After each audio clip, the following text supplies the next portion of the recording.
साल 1983 समुद्र के बीचों बीच नाव से कुछ डाइवर्स, कुछ गोताखोर अरेबियन सी में छलांग लगाते हैं। वो समुद्र की गहराइयों में कुछ खोजने जा रहे थे।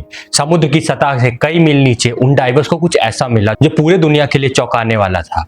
एक विशाल नगरी जो देखने में ऐसी लग रही थी कि मानो आज के समय की कोई मॉडर्न अर्बन नगरी समुद्र के नीचे बसी हो। ऊंची दीवारें, सड़कें, मूर्तियां, महल और एक वेल प्लान्ड शहर। समुद्र के नीचे ऐसे शहर को देखकर सभी गोताखोर हैरान रह गए। पत्थरों के नमूने लेने पर उन्हें पता चला कि ये पत्थर महाभारत काल के हैं और यही वो शहर है जिसका जिक्र महाभारत में किया गया है। ये कहानी है श्री कृष्ण की अद्भुत और दिव्य नगरी द्वारका की। भगवान विष्णु के 4 धामों में से एक द्वारका गुजरात के जामनगर जिले में अरब सागर के तट पर एक छोटा सा शहर, जहां हजारों कृष्ण भक्त दूर दूर से भगवान के दर्शन करने आते हैं। भगवत पुराण के 10वें अध्याय के अनुसार कंस का वध करने के बाद भगवान श्री कृष्ण मथुरा में यादव वंश के साथ खुशी खुशी रहने लगे।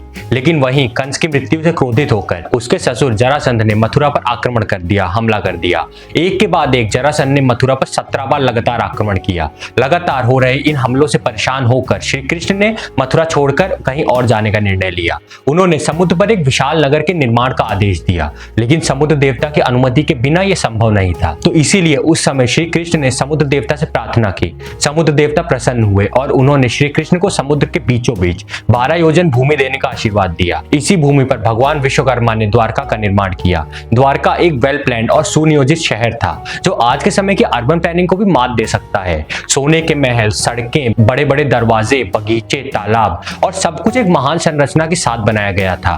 नगर के मध्य में श्री कृष्ण का महल था जो यहाँ की सबसे सुंदर इमारत थी। जब इस शहर का निर्माण पूरा हुआ तो श्री कृष्ण अपनी योग माया से अपने पूरे परिवार और पूरे यादव वंश को मथुरा से द्वारका ले आए। इसके बाद उन्होंने मथुरा जाकर जरासंध और कालवंश से युद्ध किया और अपनी जीत के बाद भगवान कृष्ण द्वारका आ गए और अपने परिवार के साथ खुशी खुशी रहने लगे।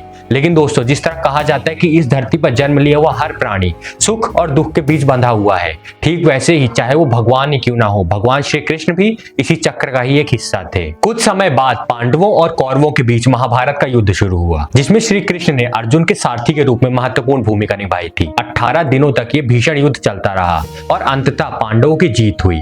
महाभारत के स्त्री पर्व के अनुसार जब कौरवों की माता गांधारी ने अपने पुत्रों के मृत शरीर देखे तो उन्होंने श्री कृष्ण को युद्ध के लिए दोषी ठहराया। उन्होंने कहा कि ये सारा युद्ध तुम्हारे वजह से हुआ है वासुदेव। उन्होंने क्रोध में आकर श्री कृष्ण को श्राप दे दिया कि जिस प्रकार उनके पुत्र और उनके वंश का आपस में युद्ध करके विनाश हुआ, ठीक उसी तरह 36 वर्ष बाद भगवान श्री कृष्ण के वंश का भी विनाश हो जाएगा। और क्योंकि भगवान कृष्ण ये जानते थे कि उनके वंश का विनाश भी आपस में लड़कर ही होगा, इसीलिए उन्होंने खुशी खुशी श्राप को स्वीकार कर लिया। लेकिन माता गांधारी के श्राप के साथ एक और श्राप था जो यादव वंश के विनाश का कारण बनने वाला था। एक बार द्वारका के निकट बसे एक पवित्र स्थल पिंडारक में कई बड़े साधु संत पधारे।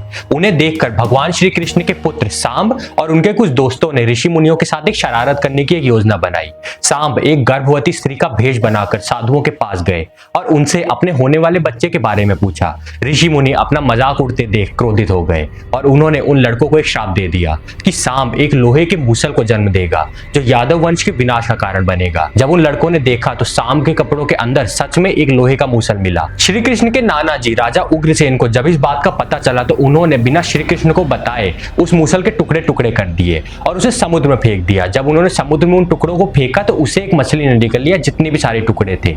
ये मछली मछुआरों के एक जाल में जा फंसी और जब इस मछली को चीरा गया तो उसके पेट में वही लोहे के टुकड़े निकले। एक शिकारी ने वही टुकड़े निकालकर जहरीले तीर बनाने में इस्तेमाल कर लिए। लेकिन दोस्तों, सोचने की बात है कि टुकड़े टुकड़े होने के बाद भी ये मूसल यदुवंश के विनाश का कारण कैसे बना। तो आइए जानते हैं। महाभारत के युद्ध के बाद 36 वर्ष बीत चुके थे और गांधारी का श्राप पूरा होने का समय आ गया था। यदुवंशी नशे और मदिरा के लत में धुत हो चुके थे। जब से भगवान श्री कृष्ण ने उनकी कमान संभाली थी तब से पिछले 50 सालों से वो एक भी युद्ध नहीं हारे थे और इसी वजह से यदुवंशियों को हराना नामुमकिन हो चुका था। और इसी ताकत के नशे में वो मदिरा के लत में इतने ज्यादा धुत हो चुके थे कि धीरे धीरे उन्होंने एक दूसरे से ही लड़ना शुरू कर दिया। ये लड़ाई इतनी ज्यादा बढ़ गई कि यादव वंश में अंदर ही अंदर एक युद्ध शुरू हो गया। भगवान श्री कृष्ण के पुत्र भी आपस में लड़ने लगे। एक एक करके पूरा राजवंश नष्ट हो गया। और तो और बलराम जी ने भी उम्र के साथ धरती का त्याग कर दिया, धरती छोड़ दी। यानी भगवान विष्णु की रक्षा करने वाले शेषनाग अब उनके साथ साथ नहीं थे और यही था यादव वंश के अंत का असली कारण। श्री कृष्ण ने जब बलराम को जाते हुए देखा तो वो भी एक पीपल के पेड़ के नीचे जाकर बैठ गए। उसी समय जरा नाम के एक शिकारी ने उन्हें हिरण समझकर उन पर तीर चला दिया। ये वही शिकारी था जिसने मछली के पेट से मिले टुकड़ों से तीर बनाए थे।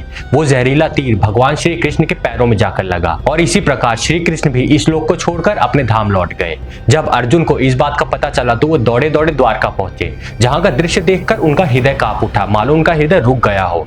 पूरी द्वारका नगरी मानो एक चिता के अग्नि में जल रही थी। लेकिन अर्जुन ने होश संभाला और अपना एक वादा याद किया जो उन्होंने श्री कृष्ण को किया था। श्री कृष्ण ने कई सालों पहले ही उनसे एक वादा लिया था कि जब उनकी मृत्यु हो जाएगी तो द्वारका नगरी जल्दी तबाह हो जाएगी और इसीलिए उनकी मृत्यु के तुरंत बाद जितने भी औरतें और बच्चे नगरी में मौजूद होंगे उन्हें वहां से तुरंत निकालना होगा। तो अर्जुन ने अपने इसी वादे को याद किया और सभी औरतों और बच्चों को वहां से सुरक्षित बाहर निकाल लिया। खाली होते ही द्वारका नगरी देखते ही देखते कुछ ही पलों में समुद्र के आंचल में समा गई और श्री कृष्ण की द्वारका नगरी हमेशा के लिए अरब सागर में कहीं खो गई। वर्तमान में द्वारका को दो हिस्सों में बांटा गया है, द्वारका और बेट द्वारका। द्वारका समुद्र के किनारे बसा हुआ एक शहर है तो वहीं बेट द्वारका समुद्र के बीच में एक द्वीप है। कई वर्षों के लिए द्वारका को एक कहानी और झूठ कहकर नेग्लेक्ट किया गया, उसे नजरअंदाज किया गया। हमारे कई पुराणों और ग्रंथों में बताए जाने के बाद भी ऐसा कोई सबूत नहीं था जो इस खूबसूरत नगरी के असली होने का प्रमाण या फिर सबूत दे सके। 1930 में पहली बार खोज शुरू हुई और बेट द्वारका के आइलैंड के कई रिमेन्स मिले। 1963 में यहाँ पहला आर्कियोलॉजिकल एक्सकवेशन किया गया जिसमें कई सारे पुराने आर्टिफैक्ट्स और मूर्तियां भी मिली। इन खोजों से एक इंटरेस्टिंग थ्योरी सामने आई कि श्री कृष्ण द्वारका से अपने पूरे राज्य का एडमिनिस्ट्रेशन और प्रशासन संभालते थे और बेट द्वारका में अपने परिवार के साथ रहते थे, वहीं पे वो निवास करते थे। इसके बाद साल 1983 से 1990 के बीच एक under water archaeologist doctor SR Rao और उनकी टीम इस मिशन को पूरा करने के लिए आगे आई। पानी के अंदर बहुत दिनों तक ढूंढने के बाद उन्हें पानी के नीचे एक अद्भुत नगरी के अवशेष मिले। उस नगर की दीवारों की मजबूत नींव के साथ ही कई पत्थर, खंबे, मूर्तियां, इरिगेशन सिस्टम्स यानी कि सिंचाई के लिए सिस्टम्स और उसके साथ ही बहुत ही अलग अलग चीजें भी उन्हें मिली। लेकिन ये अनुमान कैसे लगाया जा सकता था कि जमीन से कई गुना नीचे समुद्र की गहराई में जिस शहर का खंडहर मिला है वो भगवान श्री कृष्ण का ही राज उनके द्वारका के ही थे। इसकी पुष्टि के लिए आर्कियोलॉजिस्ट ने पत्थरों की कार्बन डेटिंग करने का फैसला किया। दोस्तों, कार्बन डेटिंग एक ऐसा प्रोसेस है जिसमें कुछ टेस्ट की मदद से पत्थरों की एस्टिमेटेड एज, उनके एज का एक अनुमान लगाया जाता है। तो दोस्तों, इसीलिए डॉक्टर नरहरि अचर ने महाभारत में मेंशन जितने भी ग्रह थे उनकी स्थितियों को देखा और एस्ट्रॉइड्स की जानकारी को कैलकुलेट किया तो उन्हें पता चला कि महाभारत का युद्ध 3126 BCE यानी कि लगभग आज से 5000 साल पहले हुआ रहा होगा। महाभारत के हिसाब से द्वारका का निर्माण भी द्वापर युग में ही हुआ था और इन पत्थरों की कार्बन डेटिंग करने से पता चला कि ये पत्थर उस समय से काफी ज्यादा क्लोजली रिलेटेड हो सकते हैं। लेकिन दोस्तों, पत्थर तो 500 साल पीछे की भी हो सकते हैं, 500 साल आगे के हो सकते हैं। इसका कोई पक्का सबूत नहीं है कि करेक्टली आज से 5000 साल पहले की ही है। तो इसे आप पक्का सबूत कैसे कंसीडर कर सकते हो? और इसी चीज को प्रूव करने के लिए आर्कियोलॉजिस्ट ने समुद्र के नीचे मिली इस नगरी का एरिया नापना शुरू किया और सरप्राइजिंगली सबको हैरान करते हुए इस एरिया का मेजरमेंट था एग्जैक्टली 12 योजन, जो भगवत पुराण के हिसाब से उस धरती का माप था जो श्री कृष्ण को द्वारका के निर्माण के लिए समुद्र देव ने प्रदान की थी। सिर्फ यही नहीं, इसी जगह पर बड़ी संख्या में लोहे के लंगर भी पाए गए